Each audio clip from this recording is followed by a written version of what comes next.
can't stop all the rattles, can you?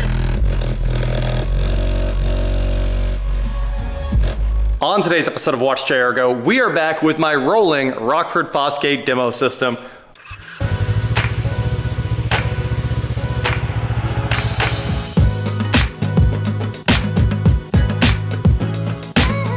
What is going on, guys? I am Watch JR Go, and today, like I said, we're back with my 2006 Mercedes-Benz CLS55 AMG. And this, of course, is the car with the $25,000 Rockford Fosgate audio system in it. And it has been incredible. In fact, it's been so incredible and reliable that it's really got to go. There's no other issues for me to fix. So today we're going to check this thing out and then run it up to Tulsa and drop it off at Enthusiast Auto Sales, who is going to sell it for me.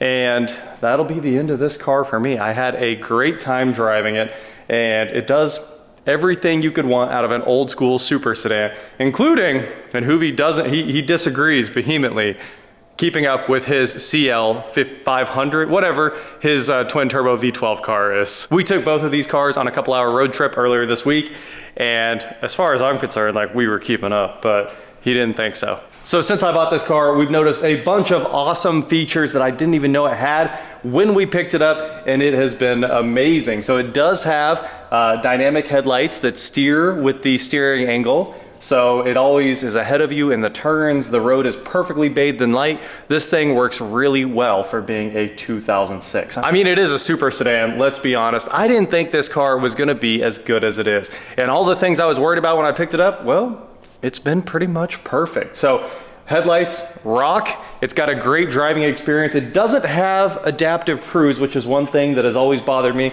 It does have the wrong grille in here overall. We talked about that in the first video a little bit. This was somebody's attempt at changing the grille so they could have like a bar grille and make it look a little bit more 04 rich, but instead it looks a little bit less 04 rich having the wrong grille in it. But it is a grille, and it does have the big Mercedes star. Maybe it's supposed to look newer. I don't know what it is, but it's missing the radar. If it had the radar, like Hoovy's, it would have a nice plastic Mercedes emblem right here with no grille, which brings me to one of my most hated Mercedes things. If you got adaptive cruise back in these days, they didn't let you have a lighted star. And if you're buying a fully loaded, like, super sedan, I was gonna buy a CLA55 AMG, which is definitely one of my favorite cars to drive because it has a 300 horsepower twin scroll turbo 4-cylinder in it. It's a monster to drive, and it literally makes boost from, I think, idle it makes boost. So the baby turbo wheel is making boost all the time. It's got one of those split manifold designs, and then the big turbo comes on and it makes a ton of power. So you get all of the benefits of turbos. I went to spec one of those out, and I wanted every single option there was, and I checked lighted star and I checked adaptive cruise, and they said no. Finally, after 2022, Mercedes does allow you to have lighted and adaptive cruise, but it should have been there all along. I don't know what you guys were doing. When I bought this car, all of my Mercedes friends told me that the M113K was probably the most reliable Mercedes engine ever made, and I was like, well, I mean, we'll find out, right? So it turns out it kind of is, and you know, it's shared with the E55, the SLR, it's shared with a whole bunch of different vehicles Mercedes was making back then, and of course the Sensotronic brakes are also shared with the SLR, and kind of, it's all roughly shared, and Mercedes does warranty this braking system for 25 years. So a few times I've started it and got a brake warning, and then you turn it back off and start it again, and the brakes are perfect. I don't know why that's happening. It's really the only issue it's ever had, and if it ever becomes a real issue, Mercedes just replaces it. So I would assume they'll probably tell me to keep driving it because somebody has clearly just put a new Sensotronic module in this car. Figured I'd check that connector, but I don't want to pull up on it. Everything looks perfect. Grounds look good. I don't see any possible issues with that brake module there. It was leaking a little bit right there, but that's not enough to be a cause for concern. It looks like somebody tightened it down. Other than that, the Airmatic suspension system has been amazing as well. It's electronic and air. Right now, it's lifted up in monster truck mode, so tons of gap, and the wheels don't rub when it's in monster truck mode. When you drop it back down to standard height on that Brabus lowering module, you get just a little bit of rub when you're at full lock, but other than that, the whole wheel tire combo fits perfectly, and obviously Airmatic makes it nice and easy to get over, like the bump coming into the shop right here. So the AMG engine, it sure was perfect. So other than the brake warning and the battery warning, every time you start it, it's always gonna be there with those aftermarket batteries. The CLS has been perfect for me and for a noted rapper slash author slash YouTuber that has made a bunch of videos about rebuilding a flooded Tesla. He was here all week and I thought, I got the perfect car for you, man. Rich has been driving it around. He fell in love with it. I've fallen in love with it. And unfortunately, there's just not a lot of room for it around here. We got to sell it to make room for other projects. Of course, there's so many other cars around here that are roughly the same as this as well. Like the Maserati and this, they kind of fill the same spot for me because I'm not usually using the back doors. So as long as I end up with something around the same horsepower and the same luxuriousness, I'm pretty happy with it. And the problem is I'm actually in love with the Maserati. I also bought that to make fun of it, just like my McLaren. I was like, look, this is the worst car ever. This Maserati, worst car ever. Why are they great? Like no issues. So this has kind of been the same experience, no real issues. Maybe it's missing one thing because another CLS55 owner came over, checked it out, and he said he has 3 of these. And he told me the shifter should have that flip up like the SLR or just an engine start button right there on top of the shifter. And this one doesn't. You actually do have to put the key in and turn it. So this is the late model key. It's not the original key for this car, but yep, there's no push button. You have to go through the motions of putting a key in. I learned one more really cool Easter egg about this thing from Sound Expression, the company that built this car for that CEO in Arizona years ago. In the center console here, I think I showed you guys the trunk releases in there. Well, the trunk release isn't supposed to be in there. This is a completely custom built section of the center console because the trunk switch is supposed to be located down here in the pocket in that door panel. Like you reach down and it's flat. Well, they removed all of that when they built these MDF boxes in the door for all the Rockford power components that are in that MDF box right there, and built a brand new panel just to relocate the trunk switch all the way over there. And of course, it still works perfectly because they did excellent work. Look at that. Mercedes keeps the console from squeaking by putting like door seal rubber in there. I didn't notice that. That is so cool. On, you know, most things from the 06 vintage, the center console would make a ton of noise.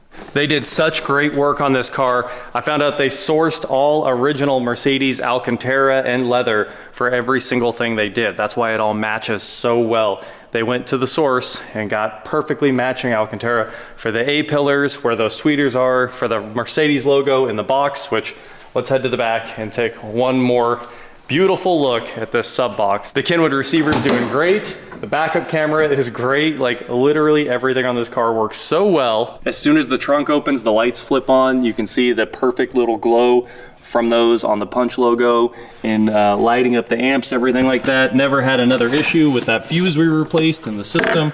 And of course the wires that I pulled out, I got them seated in there a little bit better just to make sure there's no issues down the road with vibration or anything like that. So the sound expression system is doing great and everybody comes to check this thing out when I bring it out. We've done demos for more people than you can count. That's what you needed the Oh, to drive the Hummer in?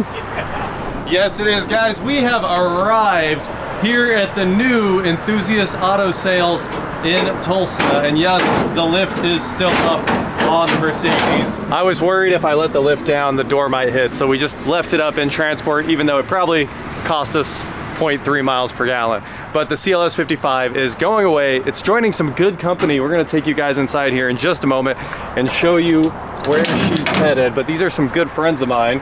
And a lot of the cars I sell through their dealership, like the McLaren was sold through here and stuff like that. Maybe we can take you on a quick tour.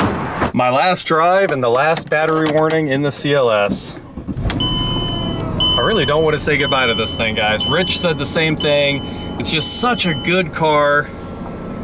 85,000 miles. I had 84. Easy there, killer. I'm going easy. Finally, the lift can go down, but no more Rockford demos for me. Very sad. They do have this giant field full of mud over here that would have been perfect for us to finally do some off-roading in the Hummer. We do want to off-road the Hummer, but it's just, there's not a lot of places where we can just go have fun and tear things up with that thing. Well, the CLS55 is inside where it definitely does not belong because it is far outclassed by these other cars that are 2 430s with shields and everything. Check this out, what a spec. Making the black wheels really pop on this one. Such a good color. Oh, the blacked out taillights, perfection. I don't even know why that thing's in here. barely belongs. It looks great under the lights though. It looks real good. I will say this would be one very, very good garage with these two cars. But like I said, we're saying goodbye to the car with the $25,000 audio system in it. I am going to miss it. But if you want to buy it, hit up Enthusiast Auto Sales website. They're good friends of mine. They'll get you taken care of. So we are headed to pick up another car because obviously we have an empty trailer. And then we're going to make a stop by the lake house because you guys just keep asking for updates on that. I know I said it was done, but we'll give you guys an update. We can do one more walk around and show you kind of the finished product up there. That is it for today, guys. Thank you so much for watching. Don't forget to head on over to shop.watchjairgo.com for cool shirts, not like this. And please like, share, subscribe, do whatever you want to do. And I will talk to you next time. See your square lights. Oh, the square lights I just bought for the house. I love those. Those are 6-inch. Yeah, mine are 4s, but the 4s fit in the closet because it's so small. Yeah. So this is a floating ceiling. And this is what I want to do in the bedroom is indirect lighting all the way around. Let's do a walk around here at the dealership. Obviously the two beautiful 430s, a couple C3 Corvettes here, which look really good. I might know where one of those is as well. And a C8 hanging out over here that looks great. What else? Some Porsches, lots of Porsches around here. It looks like this is actually a Dynan built M3, which looks really cool. Love those cars. A couple R8s out here. And then this amazing Harley-Davidson GMC, which just looks stunning, guys. It's got the multi-pro tailgate, which is crazy. How does it work, right? Oh, okay. It's just a bed cover with a spoiler. The bed cover is a spoiler on this thing. Look at that. There's basically Harley logos in the exhaust. That truck is wild. Yeah, this thing's like mint. Power steps with rock sliders. There's not a scratch on this thing. Yeah, it's perfect. And over here, for the American guys, I know there's a lot of you. Check it out. We've got a S550, a little Shelby action right here, GT500, GT500. This is like Movie's GT500. And GT350. It doesn't look like track package, but this is really, really nice looking. I love the wrap tail lights. Just everything about that looks great. Bronze wheels, what a spec, and an H1. Just looking at it, it's probably diesel converted. It's way too nice. Full custom interior. All right, guys, we're here at the not so abandoned mini resort, which looks incredible. We came up, did a little bit of trimming, did a little bit of cleanup, and we're finishing up the last couple things on our checklist, which included the oven outlet. So let's go inside here real quick, just take a look around. We did already make a mess out of this, but got the bed all done. I mean, here she is. Nothing's really changed, nothing really left to change, other than we didn't actually have the outlet on us, so all the wires sitting under there, and we just gotta set that outlet up, push the oven back in. It's hooked up on the panel side already, and of course, we've got the world's greatest bathroom here, lit, heated, round mirror, looks incredible. The underglow comes on with it, the remote controlled bidet on the toilet there, the insane Onyx shower with all the moving shower heads that do all the crazy stuff. I mean, this bathroom is incredible. I love using it every single time. I don't know if we ever released the video. I think I actually shot it, but we did finish up this. It'll get a cover, obviously, and then you won't notice the box is a little crushed because I don't like cutting and cutting and cutting, so, you know, it works perfectly. The cover will solve that, and then boom, we got our lights right there, so you can plug your phones in, throw them on the counter, and you don't have to get out any chargers at all. Obviously, sink, incredible. I mean, you guys have seen, I think we've covered every bit of this house. So people just keep asking for an update, and I figured I'd give you guys one. You were asking for it. Maybe I'll make one more video called The Abandoned Mini Resort is Done after I put the oven outlet in that last cover. So that's basically all there is to it. We are getting out of here. We were here because obviously we were dropping off that Mercedes. Door is locked, and it was kind of on the way, and we had to buy a Corvette on the way back. People just keep saying no more C5s, so I just keep buying them.